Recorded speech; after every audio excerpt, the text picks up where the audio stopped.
বিভিন্ন নেতৃত্ববৃন্দ সকলকে আন্তরিক শুভেচ্ছা জানাচ্ছি এবং আপনারা যারা সম্মুখে বসে আছেন এই ভাঙড়বাসীদেরকে আমি ধন্যবাদ জানাচ্ছি।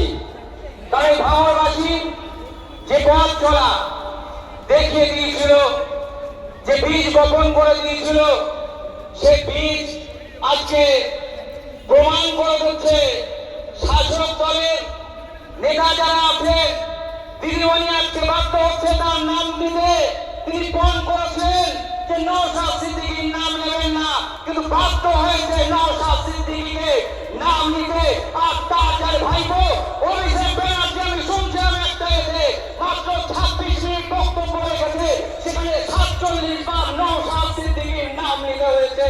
আমি ওই ভাইপোকে বলে দিচ্ছি, আগামী দিন শোয়া থেকে ওঠা থেকে এবং রাতে ঘুমানো পর্যন্ত নওশাদ সিদ্দিকী করে আপনাকে পাগল হতে হবে।